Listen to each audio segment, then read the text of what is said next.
ಗಂಗೆಯಿಂದ ಉದ್ಭವ ಆಗುತ್ತೆ. ಅದನ್ನ ನಾನು ನಿಮ್ಗೆ ಇವಾಗಲೇ ತೋರಿಸ್ತೀನಿ. ಶ್ರೀರಾಮರು ಅರಣ್ಯವಾಸ ಬಂದಾಗ ಈ ಮಾರ್ಗವಾಗಿ ಸ್ಥಳಕ್ಕೆ ಬಂದ್ರಂತೆ. ಈ ಸ್ಥಳ ನಾವು ಅಪ್ನೆ ಕೇಳಿದ್ವಿ, ನಾವು ಕೇಳಿರೋ ತಕ್ಕನಾಗೆ ನಮಗೂ ಕೂಡ ಉತ್ತರ ಸಿಕ್ಕಿ. ಹೆಲೋ ಎವ್ರಿವನ್, ತುಂಬ ಇಂಪಾರ್ಟೆಂಟ್ ಆ್ಯಂಡ್ ತುಂಬ ಇನ್ಫಾರ್ಮೇಷನ್ಸ್ ಇರುವಂತಹ ಒಂದು ವಿಡಿಯೋ. ಯಾರೂ ಸ್ಕಿಪ್ ಮಾಡಿದೆ ಕಂಪ್ಲೀಟ್ ವಿಡಿಯೋನ ನೋಡಿ. ಹಲೋ ಎವ್ರಿವನ್, ಸ್ವಾತಿಗಿರೀಶ್ ಯೂಟ್ಯೂಬ್ ಚಾನಲ್ಗೆ ನಿಮ್ಮೆಲ್ಲರಿಗೂ ಸ್ವಾಗತ. ಇವತ್ತು ನಾವು ಬಂದಿರೋ ಪ್ಲೇಸ್ ಯಾವುದಪ್ಪ ಅಂತ ಅಂದರೆ ಹಾಲು ರಾಮೇಶ್ವರ. ಈ ಪ್ಲೇಸ್ ಬಗ್ಗೆ, ಈ ಟೆಂಪಲ್ ಬಗ್ಗೆ ಯಾರ್ಯಾರಿಗೆಲ್ಲ ಗೊತ್ತು ಈಗಲೇ ನನಗೆ ಕಮೆಂಟ್ ಮಾಡಿ. ಆ್ಯಂಡ್ ನನ್ನ ಚಾನಲ್ನ ಯಾರ್ಯಾರು ಸಬ್ಸ್ಕ್ರೈಬ್ ಮಾಡ್ಕೊಂಡಿಲ್ಲ ಈಗಲೇ ಸಬ್ಸ್ಕ್ರೈಬ್ ಮಾಡ್ಕೊಳ್ಳಿ. ಈ ದೇವಸ್ಥಾನದ ಬಗ್ಗೆ ಹೇಳಬೇಕು ಅಂತ ಅಂದರೆ ಇಲ್ಲಿನ ಲೋಕಲ್ಸ್ ಇದನ್ನ ವಜ್ರ ಅಂತ ಕರೀತಾರೆ ಆ್ಯಂಡ್ ಕಾಶಿ ಗಂಗೆ ಅಂತ ಕೂಡ ಕರೀತಾರೆ. ರಾಮ, ಸೀತೆ, ಲಕ್ಷ್ಮಣ ವನವಾಸದಲ್ಲಿದ್ದಾಗ ಇಲ್ಲಿ ಬಂದು ವಿಶ್ರಾಂತಿ ತಗೊಂಡು ಹೋಗಿದ್ದಾರೆ ಅಂತ ಇಲ್ಲಿನ ನಂಬಿಕೆ. ಅಂಡ್ ಆ ಟೈಮಲ್ಲಿ ಅವರು ವಿಶ್ರಾಂತಿ ತಗೊಳಬೇಕಾದ್ರೆ ರಾತ್ರಿ ಮಲಗಿ ಬೆಳಿಗ್ಗೆ ಎದ್ದೇಳಷ್ಟರಲ್ಲಿ ಇಲ್ಲಿ ಒಂದು ಲಿಂಗ ಉದ್ಭವ ಆಗಿದೆ ಅಂತ ಹೇಳ್ತಾರೆ ಇಲ್ಲಿನ ಜನ.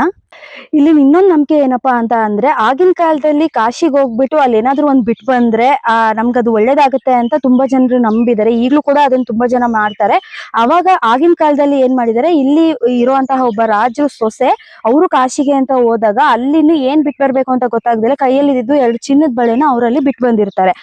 ಇಲ್ಲಿ ವಾಪಸ್ ಬಂದ ಮೇಲೆ ಇಲ್ಲಿ ಏನೋ ಕಷ್ಟ ಬಂದಾಗ ಅವರ ಅತ್ತೆ ಮಾವ ಅವರಿಗೆ ಬಳೆ ಕೊಡು ಅಂತ ಕೇಳಿದಾಗ, ಕಷ್ಟಕ್ಕೋಸ್ಕರ ಆ ಬಳೆನ ಕೇಳಿದಾಗ ಅವ್ರ ಹತ್ರ ಅದು ಬಳೆ ಇರಲ್ಲ.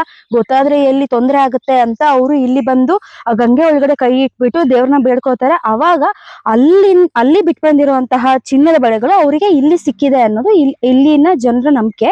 ಸೊ ಮದ್ವೆ ಆಗ್ಬೇಕು ಅಂತ ಅನ್ಕೊಂಡಿರೋರು, ಮಕ್ಳು ಇಲ್ದೇ ಇರೋರು, ಮನೆ ಕಟ್ಬೇಕು ಅಂತ ಅನ್ಕೊಂಡಿರೋರು, ಸೈಟ್ ತಗೋಬೇಕು ಅನ್ಕೊಂಡಿರೋರು, ಆಸ್ತಿ ವಿಷಯದಲ್ಲಿ ಏನಾದ್ರು ತೊಂದರೆ ಇರೋರು ಪ್ರತಿಯೊಬ್ರು ಕೂಡ ಇಲ್ಲಿ ಬಂದು ದೇವ್ರ ಮುಂದೆ ಕೂತು ತಮ್ಮ ಕೋರಿಕೆಗಳನ್ನ ಹೇಳ್ಕೋತಾರೆ. ಅವ್ರಿಗೆ ಗಂಗೆ ಮೂಲಕ ಅವರ ಉತ್ತರಗಳು ಉದ್ಭವ ಆಗುತ್ತೆ, ಗಂಗೆಯಿಂದ ಉದ್ಭವ ಆಗುತ್ತೆ. ಅದನ್ನ ನಾನು ನಿಮ್ಗೆ ಇವಾಗಲೇ ತೋರಿಸ್ತೀನಿ. ಈ ದೇವಸ್ಥಾನ ಹೊಸದುರ್ಗದಿಂದ 8 ಕಿಲೋಮೀಟರ್ಸ್ ದೂರದಲ್ಲಿ ಆ್ಯಂಡ್ ಚಿತ್ರದುರ್ಗದಿಂದ 50 ಕಿಲೋಮೀಟರ್ಸ್ ದೂರದಲ್ಲಿ ಮತ್ತು ನಮ್ಮ ಬೆಂಗಳೂರಿಂದ 207 ಕಿಲೋಮೀಟರ್ಸ್ ದೂರದಲ್ಲಿ ಲೊಕೇಟ್ ಆಗುತ್ತೆ ಈ ದೇವಸ್ಥಾನ.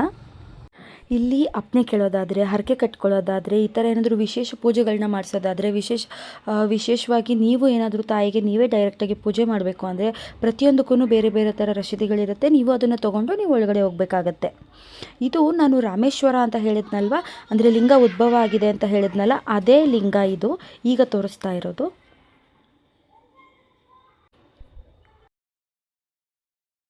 ಇದೇ ಹಾಲರಾಮೇಶ್ವರ ಸ್ವಾಮಿ ಅಂತ. ಹಿಂದೆ ತ್ರೇತಾಯುಗದಲ್ಲಿ ಶ್ರೀರಾಮರು ಅರಣ್ಯವಾಸ ಬಂದಾಗ ಈ ಮಾರ್ಗವಾಗಿ ಸ್ಥಳಕ್ಕೆ ಬಂದ್ರಂತೆ. ಈ ಸ್ಥಳಕ್ಕೆ ಬಂದು ಅವರು ಇಲ್ಲಿ ಸಂಕಲ್ಪ ಮಾಡ್ಕೊಂಡಾಗ ಶಿವಲಿಂಗ ಉದ್ಭವ ಆಯಿತು. ಉದ್ಭವ ಆದ ನಂತರ ಅವರು ಶಿವಲಿಂಗಗೆ ಪೂಜೆ ಮಾಡಿದ ನಂತರ ಮುಂದೆ ಅವರು ಪ್ರಯಾಣ ಬೆಳೆಸಿದ ನಂತರ ಈ ಶಿವಲಿಂಗಗೆ ನಿತ್ಯ ಪೂಜೆ ಇಲ್ದಂಗೆ ಆದಾಗ ಡೈಲಿ ಒಂದು ಆಕಳು ಬಂದು ಶಿವಲಿಂಗದ ತಲೆ ಮೇಲೆ ಹಾಲು ಕರೆದು ಹಾಲು ಅಭಿಷೇಕ ಮಾಡೋದಂತೆ. ಅದಕ್ಕೆ ಹಾಲರಾಮೇಶ್ವರ ಅಂತ ಹೆಸರು.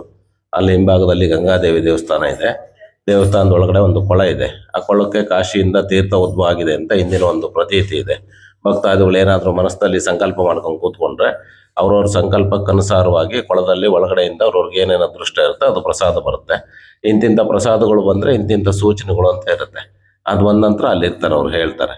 ಬಾಳೆಹಣ್ಣು, ಅಡಿಕೆ, ಉತ್ತುತ್ತೆ ಹಣ್ಣು, ನಿಂಬೆಹಣ್ಣು, ಚಿನ್ನದ ತೊಟ್ಲು, ಬೆಳ್ಳಿ ತೊಟ್ಲು, ತುಂಬಿದ ಕೊಡಪಾನಗಳು, ಶಿವಲಿಂಗಗಳು, ಸಾಲಿಗ್ರಾಮಗಳು, ತುಂಬಿದ ಬಾಗಿನ ಮರ, ಹೊಂಬಾಳೆ, ಈ ಥರ ಎಲ್ಲ ಪ್ರಸಾದ ಬರುತ್ತೆ. ಈ ಥರ ಪ್ರಸಾದ ಬಂದರೆ ಶುಭ ಸೂಚನೆ ಅಂತ. ಅವ್ರು ಕೇಳಿರ್ತಕ್ಕಂಥ ಸಂಕಲ್ಪಗಳು, ಇಷ್ಟಾರ್ಥಗಳು ನೆರವೇರುತ್ತೆ ಅಂತ. ಅವ್ರು ಕೇಳಿರ್ತಕ್ಕಂಥ ಕೆಲಸಗಳು ಆಗಲ್ಲ ಅನ್ನಂಗಿದ್ರೆ ಕಲ್ಲು, ಮಣ್ಣು, ಒಡಕಬಳೆ, ಕಾಲಿ ಚಪ್ಪು, ಇದ್ಲು, ಜೋಳಿಗೆ, ಕೂದಲು ಈ ಥರ ಎಲ್ಲ ಬರುತ್ತೆ. ಈ ಥರ ಎಲ್ಲ ಬಂದರೆ ಶುಭ ಸೂಚನೆ ಅಂತ.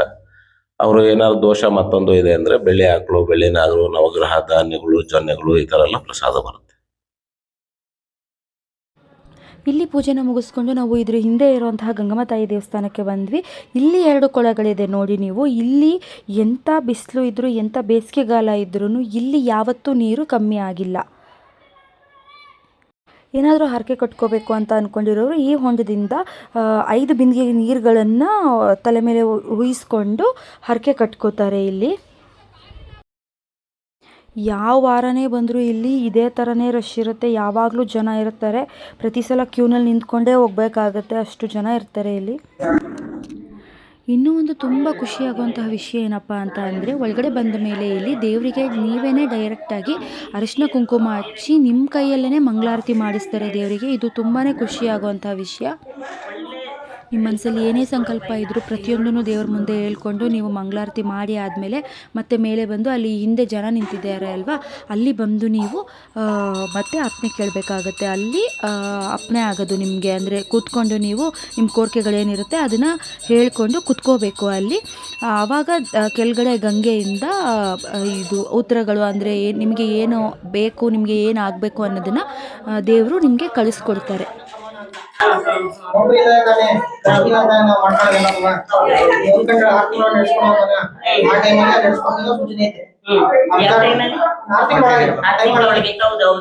ಕೆಲಸ ಸಿಕ್ಕಿದ್ಮೇಲೆ ಹೋಳಿಗೆ ಮಾಡ್ಕೊಂಡ್ಬಂದು ತಾಯಿ ಎಡೆ ಕೊಟ್ಟು 4 ಜನಕ್ಕೆ ಅನ್ನ ಹಾಕೊಂಡು ಹೋಗ್ತೀನಿ ಕೈ ಮುಗಿದು ಅವ್ರು ಕರ್ಕೊಂಬಂದು ಯಾರ ಬಗ್ಗೆ ಅವ್ರಿಗೆ ಮನೆಯ ಬಗ್ಗೆನಾ ಈಗ ಪ್ರೆಗ್ನೆಂಟ್ ನಾವೇ ಹೆಸರಾಗ ಸೇವನೆ ಬಟ್ ಸೋನಿಗೆ ಕೇಳಿರೋ ವಿಚಾರಕ್ಕೆ ಅನುಗುಣವಾಗಿ ಅಪ್ನೆ ಆದ್ರೆ ಆಯ್ತು.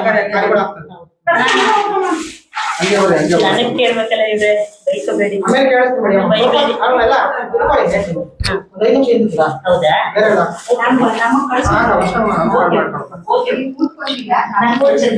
ಮಾಡ್ಕೊಂಡು ಬಲ್ಗಡೆ ಪೂಜೆಯವ್ರನ್ನ ಒಬ್ಬರು ಎಲ್ಲರಿಗೂ ಕೈ ಕೊಟ್ಟಿರೋದ್ರ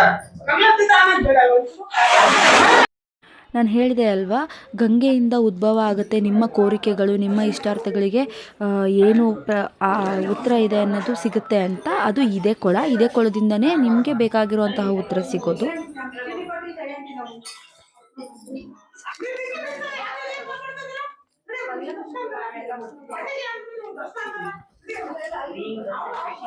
ನೋಡ್ತಾ ಇರಿ, ಇವಾಗ ಅವರು ಒಬ್ರು ಕೇಳಿ ಕೂತಿದ್ದಾರೆ ಅಲ್ಲಿ. ನೋಡಿ ಅವ್ರಿಗೆ ಬಂತು, ಅವ್ರಿಗೆ ಆ್ಯಕ್ಚುಲಿ ದ್ರಾಕ್ಷಿ ಬಂತು. ಏನಾದರೂ ಫಲ ಆ ಥರದ್ದು ಏನಾದರೂ ಕೇಳಿದಾಗ, ಏನಾದರೂ ಆಗಬೇಕು ಅಂತ ಕೇಳಿದಾಗ ಈ ಥರದ್ದು ಫಲಗಳು ಏನಾದರೂ ಬರುತ್ತೆ ಅಲ್ಲಿ. ದ್ರಾಕ್ಷಿ ಅಥವಾ ಬಾಳೆಹಣ್ಣು ಈ ಥರದ್ದು ಫಲಗಳೇನಾದರೂ ಬರುತ್ತೆ. ನಾನು ಕೂತ್ಕೊಂಡೆ, ನನಗೇನು ಕೂಡ ಹಣ್ಣು, ಹೋಳಿಗೆ ಮತ್ತು ಬಿಲ್ಪತ್ರೆ 3 ಕೂಡ ಬಂತು. ನನಗೆ ಕೆಲಸದ ವಿಷಯದಲ್ಲಿ ಏನೋ ಕೇಳಿದ್ದೆ, ಸೊ ತುಂಬ ಸಮಾಧಾನ ಆಗೋ ಥರ ನನಗೆ ಉತ್ತರ ಸಿಕ್ಕಿದೆ.